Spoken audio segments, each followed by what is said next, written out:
Le problème de la Guinée vient de la nature simpliste de ses cadres et de ses intellectuels à traiter des sujets profonds concernant le pays. Voyez-vous, dans l'histoire politique de notre pays, on a tendance, n'est-ce pas, à mettre tout le monde dans le même bateau, à frapper tous les cadres du même fouet, sans pour autant chercher, n'est-ce pas, à faire la part des choses. Dans cette Guinée qu'on connaît tous, qu'on a tous pratiqué, il y a des cadres qui ont contribué et participé à bâtir un système qui a plombé le pays. Il y en a d'autres qui étaient venus à la rescousse du pays pour remédier au système, pour mettre fin au système, pour créer une nouvelle dynamique pouvant permettre au pays, n'est-ce pas, de sortir de l'ornière de la pauvreté et de découler. Voyez-vous, quand on parle des anciens premiers ministres, tout le monde accuse ces anciens premiers ministres comme étant tous responsables, n'est-ce pas, du retard de ce pays. Mais on oublie de faire, n'est-ce pas, la part des choses, la différence entre ceux qui ont contribué à bâtir le système qui nous a plombés et ceux qui étaient venus, n'est-ce pas, pour changer le système. Voyez-vous, dans l'ordre des cadres qui ont participé à bâtir le système, il y en a beaucoup qui ont fait 5 ans, 10 ans, voire plus dans le système. Parce qu'ils étaient partie intégrante du système. Ils ont participé, n'est-ce pas, à mettre en œuvre le système. Donc, le système ne pouvait pas facilement le rejeter. Par contre, il y a d'autres qui étaient venus dans une nouvelle dynamique de changer les choses. Mais ceux-là, le système les a rejetés. Alors, si on ne fait pas la différence entre ces catégories de cadres, on fera, n'est-ce pas, du tort à ceux qui ne le méritent pas. Sur ce, arrêtons de mettre tout le monde dans la même enveloppe fumeuse. Observez par vous-même.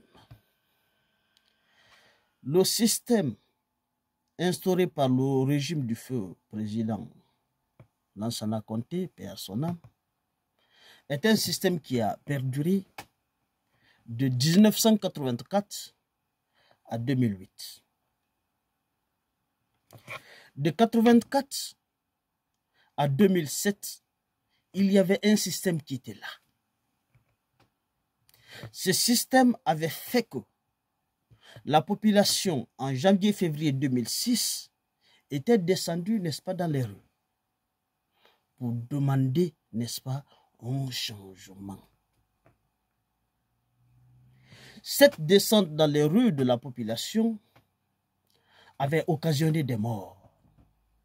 On sait tous qu'il y a un nombre incalculable de Guinéens qui sont tombés, n'est-ce pas, au pont du 8 novembre en 2006. Cette situation avait créé le chaos dans le pays.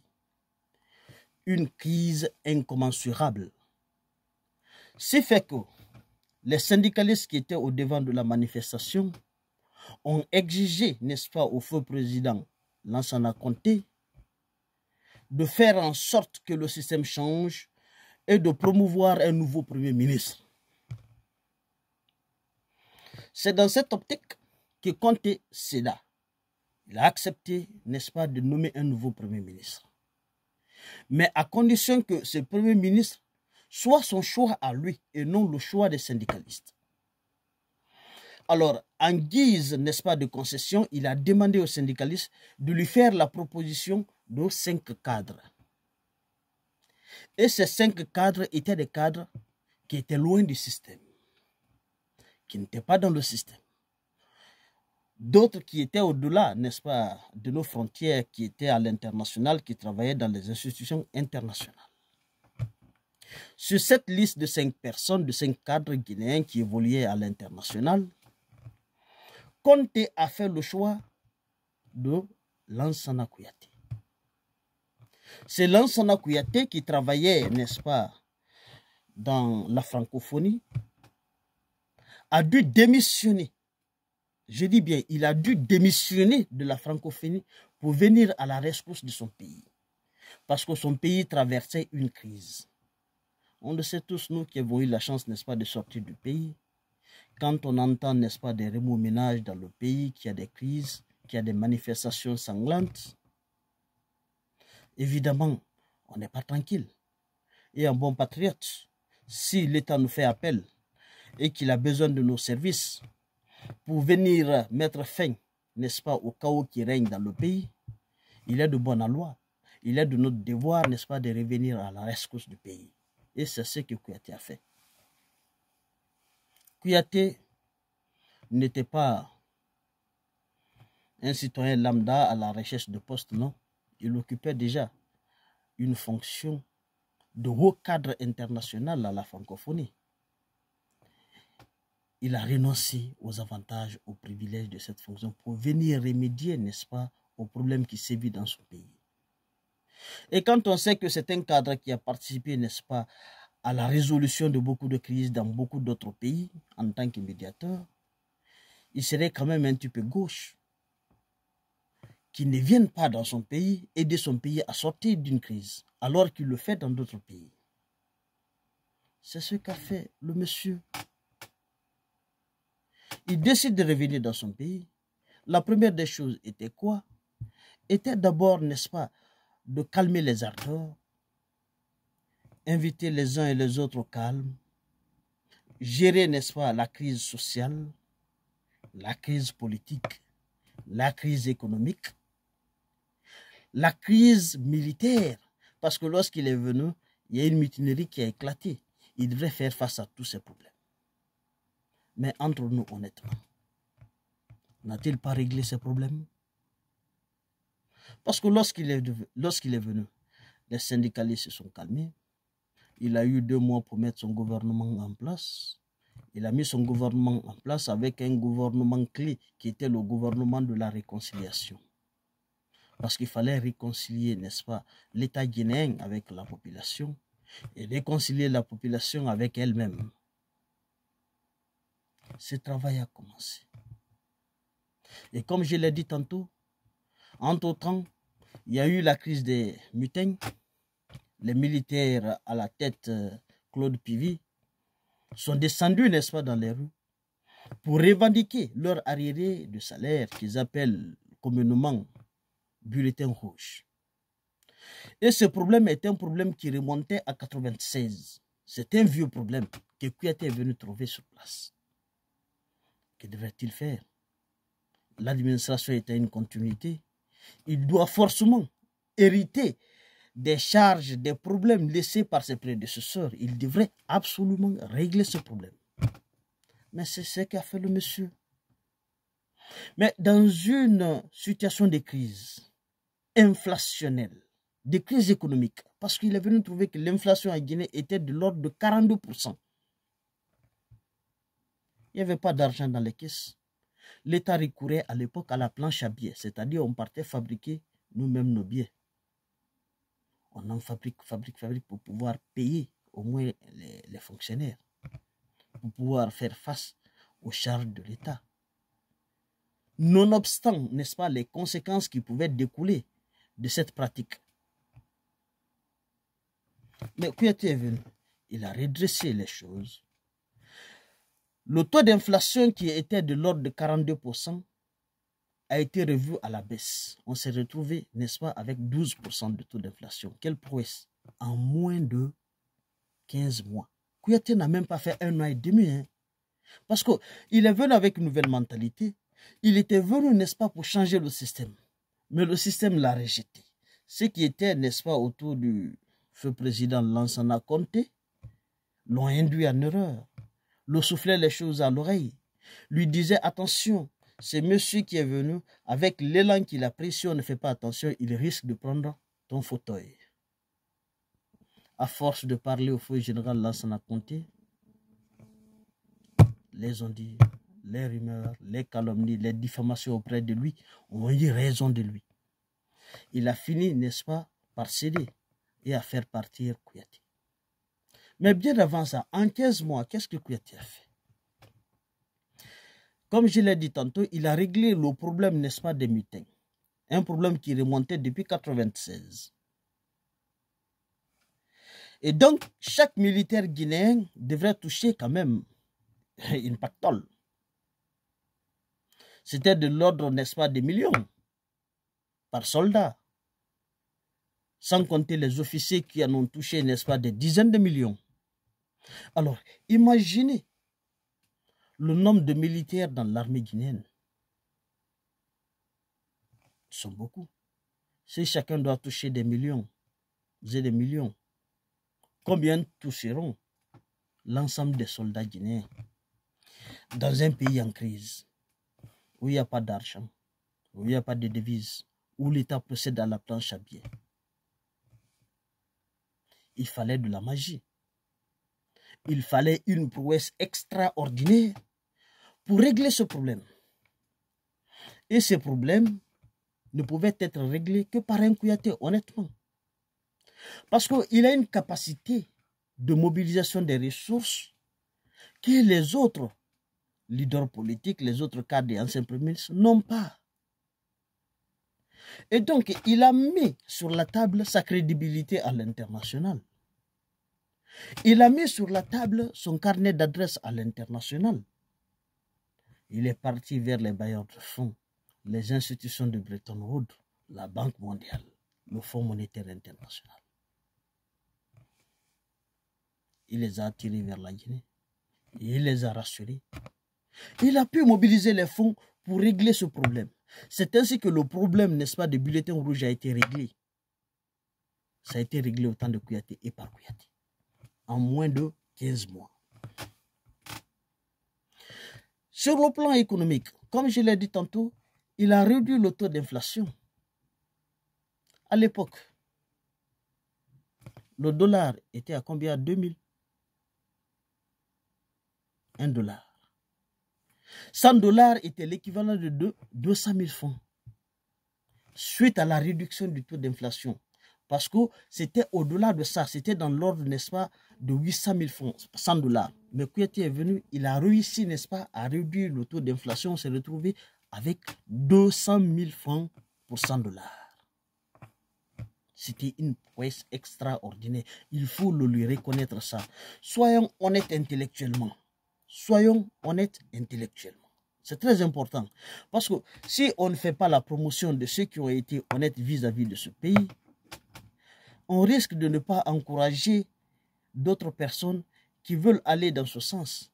Parce qu'ils se diront que ça n'a pas de sens d'être honnête dans ce pays. Alors, en moins de 15 mois, on a vu, n'est-ce pas, la baisse du prix des denrées sur le marché. Mais j'ai vu un détracteur de Kouyaté, du nom de Massanta Benito, dire qu'il y a un an que Kouyaté était venu trouver qu'il y avait un accord entre Lansana Kouyaté et les commerçants, entre Lansana Conté et les commerçants pour supprimer, n'est-ce pas, les tarifs douaniers pour que les prix puissent baisser.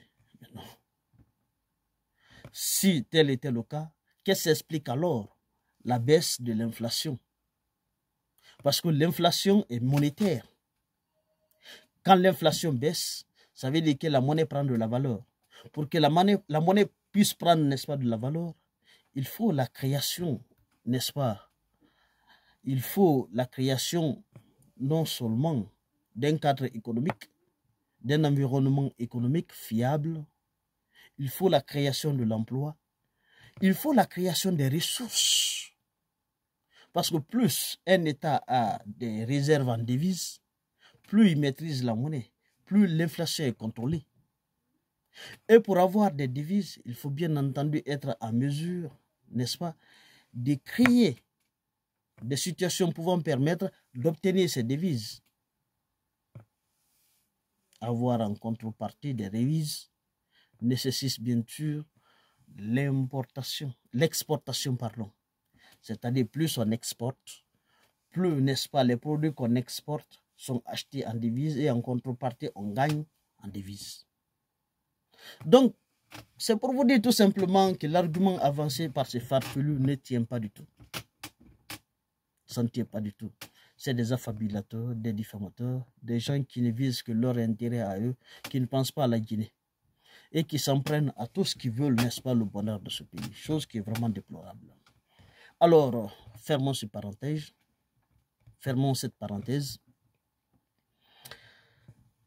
Prenons, n'est-ce pas, l'aspect routier. En moins de 15 mois, Kouyaté est venu, on a vu la société Sato manœuvre. La route Sérédou-Zérékouri avait été faite à cette époque. Et cette route, jusqu'à présent, elle tient. On ne parle plus, n'est-ce pas, de la détérioration de ce tronçon. C'est-à-dire, tous les travaux faits sous Kouyaté étaient des travaux vraiment solides. La route Kondebadou-Djekedou-Massanta, la route Mamou-Labé avait été faite à cette époque. Sauf qu'après lui, il n'y a pas eu d'entretien. Et on le sait tous, lorsque les routes ne sont pas entretenues, bien entendu, elles finissent, n'est-ce pas, par céder, par se détériorer. Imaginez, de 2007 en 2024, ça fait combien d'années déjà? À peu près 17 ans. Voyez-vous? Donc, ces routes méritaient d'être entretenues. Nous qui sommes en Europe ici, on le sait, les routes sont régulièrement entretenues. Chaque fois, d'ailleurs, on voit voilà, des travaux sur des routes. Et ça, c'est sans cesse. Voilà, les routes sont régulièrement et continuellement entretenues. Alors, lorsqu'on prend l'aspect footballistique, les stades. Le stade de Nongo, c'est maintenant que le stade n'est plus dans les normes. Parce que les successeurs de Kouyaté n'ont pas essayé, n'est-ce pas, de voir ou d'avoir un regard sur le projet Stade de Nongo. Parce que le projet Stade de Nongo est un projet initié par Kouyaté. Il a trouvé les fonds nécessaires pour ça. Il a commencé les travaux, mais il n'a pas eu suffisamment de temps pour terminer les travaux. Il faudrait, n'est-ce pas, que ses successeurs s'en occupent. Se sont-ils bien occupés? La preuve en est aujourd'hui. On sait à quel état se trouve le stade du 28 septembre. Mais Kouyaté, quand même, a eu à initier ce projet. Il a mobilisé les fonds extérieurs pour ça. Il faut le reconnaître, ça. Alors, pour faciliter le transport urbain et interurbain, Kouyaté a également doté la Guinée de 100 bus flambant neufs. On le sait tous. À Conakry, on avait vu les bus Sotragui, les bus Kouyaté. Tout ça, il l'a fait en moins de 15 mois. Je te dis, aucun régime guinéen n'a réussi à faire de telles prouesses. Je vous le dis en toute sincérité, en toute honnêteté. Aucun régime n'a réussi à faire ça. Ces bus circulaient, n'est-ce pas, dans la capitale, et d'autres étaient chargés, n'est-ce pas, du transport interurbain, c'est-à-dire c'était des bus qui partaient à l'intérieur du pays. Ça facilitait le transport interurbain et ça a même participé à la baisse des prix parce que c'était des sociétés presque étatiques et donc les prix étaient revus à la baisse. Et vu que les prix, n'est-ce pas, de ces bus étaient moindres, n'est-ce pas, que les prix des autres bus appartenant au privé, ces privés étaient obligés de revoir, disons, leur prix aussi à la baisse, histoire de tenir le cap. Sinon, il n'y avait plus photo, pas de concurrence possible. Tout le monde s'orientait vers les bus Sotragui pour faire le transport. Voilà comment un État sérieux dirige, gouverne. On a vu ça sous Kouyaté. Il est venu. Les pécules, n'est-ce pas, des étudiants étaient de l'ordre de 75 000 francs guinéens à l'époque. Mais laissez-moi vous dire que 75 000 francs à l'époque pouvaient, n'est-ce pas, vous rapporter ou acheter des trucs que 750 000 francs de nos jours ne peut acheter. Hein, parce que la monnaie a perdu de la valeur. La monnaie avait de la valeur à l'époque. Mais Kouyaté est venu, il a fait passer ces pécules, n'est-ce pas, des étudiants, de 75 000 à 84 000, soit une augmentation de 9 000 francs. C'était quelque chose quand même considérable pour les étudiants. Il faut être, n'est-ce pas, il faut avoir été étudiant à l'époque pour comprendre. Donc, mettons les choses dans leur contexte. C'était quelque chose d'extraordinaire. Il est venu.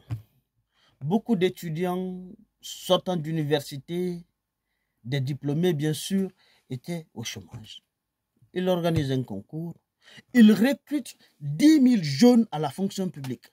Tout ce que je vous dis là, lui concernant, il les a fait en moins de 15 mois. En moins de 15 mois. Même pas 1 an et demi hein, aux affaires. Il a fait ça, il a réussi ça. Il faut le reconnaître ça. Le même Kouyaté est venu. Les carrefours de Conakry étaient dans un état piteux. L'image de Conakry était une image vraiment dégueulasse. Il a participé à embellir les carrefours. Tout le monde a vu les carrefours embellis par Kouyaté. Et beaucoup de statues d'ailleurs dans les différents carrefours, n'est-ce pas, de Conakry, gardent toujours les empreintes de la société Asnavi qui a procédé, n'est-ce pas, à l'embellissement de ces carrefours. Conakry était dans le noir. Les artères publiques de la capitale guinéenne étaient c'est-à-dire à 50 ans en arrière comparativement aux autres capitales. Il n'y avait pas d'éclairage public. Kouyaté a réussi à trouver les moyens à faire venir les lampadaires. Ce fut la première fois que la Guinée a connu, n'est-ce pas, l'éclairage public avec les lampadaires. Ça s'est passé sous Kouyaté et en moins de 15 mois. Jeunes gens, écoutez bien ce que je vous dis, c'est très important. Parce qu'à force d'écouter les blogueurs, à force d'écouter certains politiciens qui ne cherchent qu'à vous manipuler, vous avez fait, n'est-ce pas, des personnes qui œuvrent pour votre bien, vos ennemis. Vous combattez ceux qui sont pour vous en réalité. Ce monsieur a fait tout ça. Si vous êtes vraiment jeune, vous n'avez pas connu, n'est-ce pas, ce temps, consultez les archives, c'est très important. Ou approchez ces Guinéens qui sont quand même dotés du peu de probité morale pour qu'ils vous disent la vérité sur ces faits historiques. Il y a juste 17 ans de cela. Les témoins sont encore vivants. Vous pouvez les consulter. Quand j'ai des témoins, pas forcément ces politiciens, parce que les politiciens, on le sait tous, chacun cherche son intérêt, chacun cherche à défendre son camp. Tu ne peux pas être de l'UFDG, du RPG, de l'UFR et parler en bien de Kouyaté. C'est le problème de la Guinée. Voilà, ça n'a jamais été moi mon cas. Parce que, écoutez, je suis d'un parti, à supposer. Par exemple, je suis d'un parti. Je vois un autre leader politique, soit accusé de quelque chose à tort, non. Si je sais qu'il est accusé à tort, je sortirai pour le rétablir, n'est-ce pas, dans sa vérité. Si c'est un poste, je viens en commentaire, je le rétablis dans sa vérité. Je dis ma part de vérité lui concernant. Et s'il est en train de dire des contre-vérités, je viendrai bien naturellement pour le recadrer. C'est ça, c'est ce modèle de Guinéen que nous recherchons. Alors,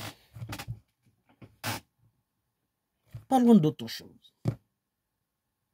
Quand Kouyaté est venu et qu'il a été débarqué, c'est le seul ancien Premier ministre qui a été débarqué et que les institutions internationales, les institutions financières internationales, la Banque mondiale, le Fonds monétaire international, ont dit clairement au gouvernement qui l'a succédé, le gouvernement j'ai même oublié son nom là, Sidibé, c'est pas... voilà. Le gouvernement qui l'a succédé, c'est-à-dire ces institutions les ont clairement dit. Voilà, vous êtes venus trouver que le pays était sur une bonne voie. Faites en sorte, n'est-ce pas, que le pays continue sur cette voie. C'était le gouvernement d'Ahmed Tidiane. Voilà. Ahmed Tidiane, c'est bien. Ils les ont intimés de continuer sur cette voie parce que la Guinée était sur de bonnes voies. Il faut le reconnaître. Bon, maintenant, pour salir l'homme, je vois des gens dire « Oh, Kouyaté a détourné l'argent de la Guinée que Sékou Touré avait laissé dans les banques suisses. » Mais voyez-vous comment les Guinéens se foutent, c'est-à-dire ces cadres guinéens à la solde des partis politiques, ces blogueurs se foutent de l'intelligence des Guinéens. Ils disent que l'argent a été détourné, n'est-ce pas, de la Suisse pour la France, dans une banque française appelée Paribas. La Suisse, c'est quel pays? C'est un paradis fiscal. C'est un pays qui est reconnu comme étant un paradis fiscal. C'est-à-dire, quand tu détournes de l'argent, tu plantes, n'est-ce pas, ta fortune en Suisse, dans les banques suisses, il n'y a pas de contrôle sur toi. Personne ne va contrôler cet argent. Même les dealers, c'est là-bas ils envoient, n'est-ce pas, leur fortune, leur argent.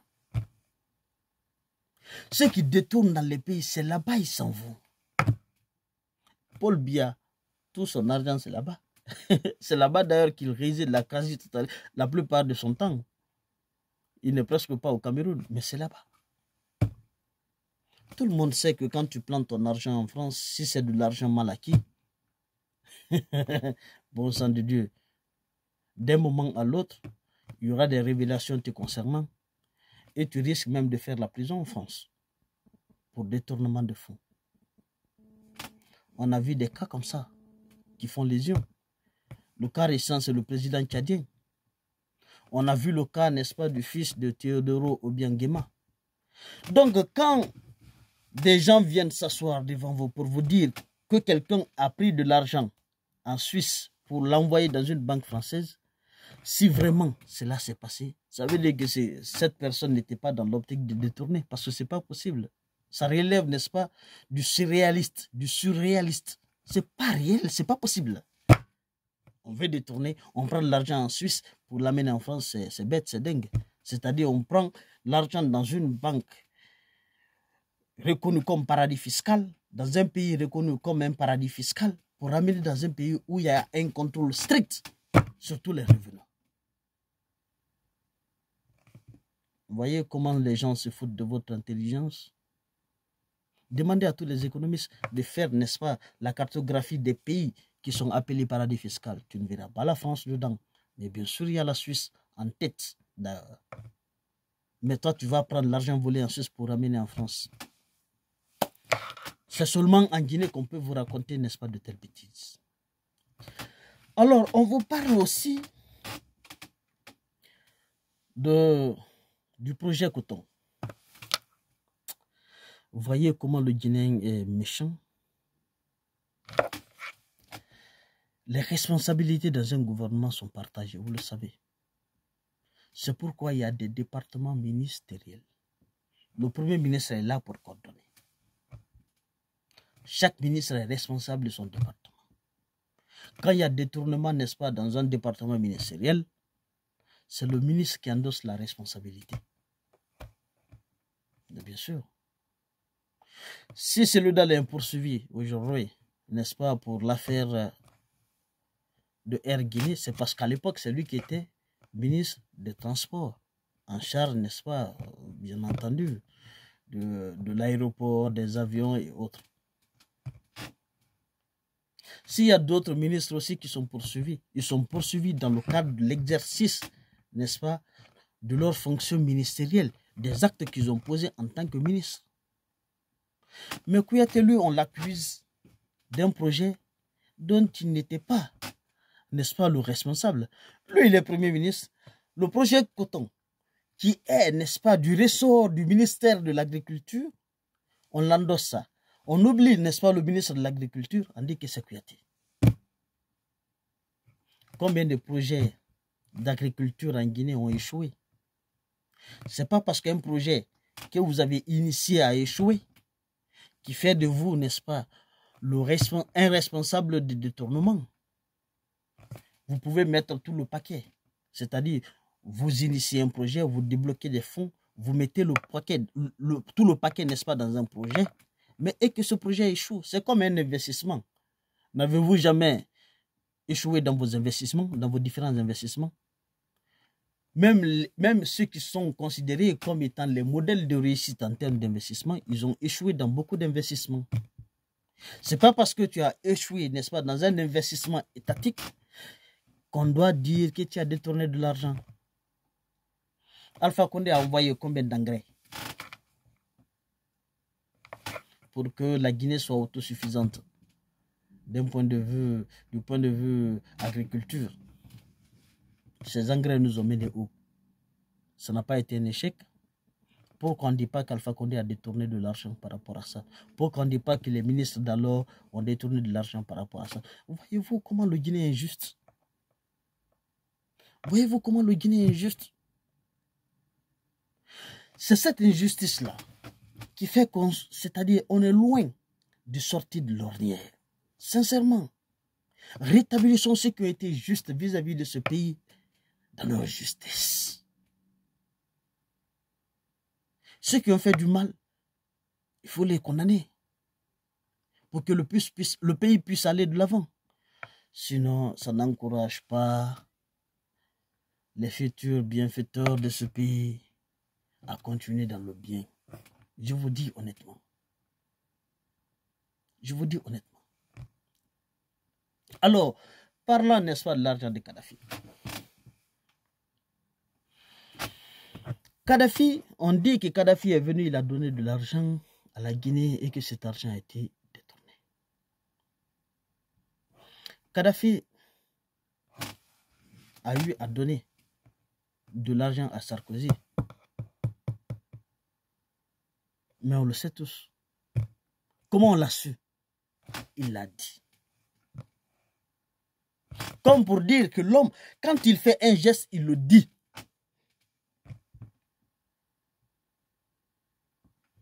Mais quant à Kouyaté, on dit qu'il a donné de l'argent.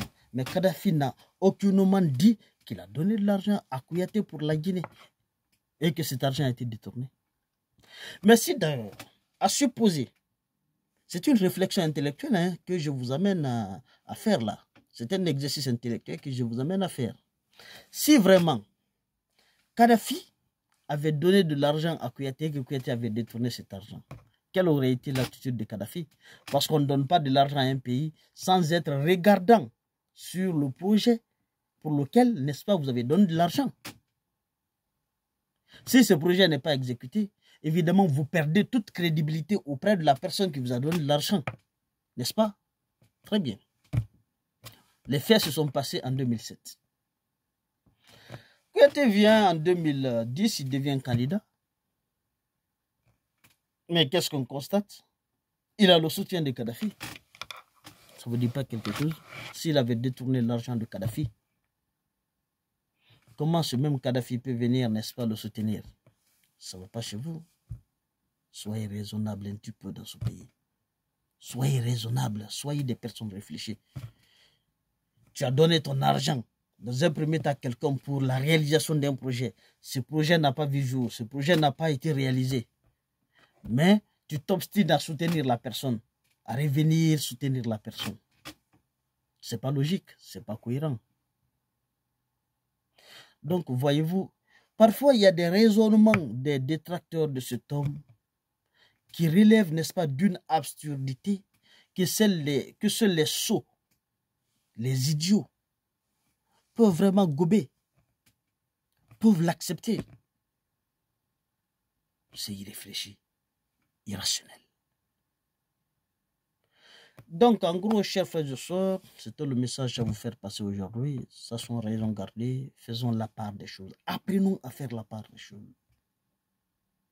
Et nous jeunes, surtout vous jeunes gens, qui n'ont que 20, 25 ans, 30 ans, apprenez à vous ressourcer. Faites des recherches. Toutes ces personnes dont on vous parle ne sont pas fermées. Surtout Kouyaté n'est pas fermé. Si vous apprenez qu'il est rentré au pays, mais allez-y toquer à sa porte. Si vous n'avez pas la possibilité d'être reçu à l'immédiat, vous aurez probablement un rendez-vous. Et quand vous avez un rendez-vous avec lui, venez lui poser toutes les questions de votre convenance. Toutes les questions en rapport à tout ce que vous avez entendu dire de lui. En tout cas, ça devrait être la démarche d'un bon patriote qui est à la quête de la vérité, qui veut connaître la vérité. Mais si vous restez dans votre coin, à aller de café en café, à écouter des ragots, vous ferez du tort à ceux qui ne le méritent pas. Vous condamnerez psychologiquement, je veux dire, dans votre tête, vous condamnerez, n'est-ce pas, des personnes qui n'ont œuvré, n'est-ce pas, que pour votre bien. Donc, c'était le petit message à vous faire passer. Allez, ciao.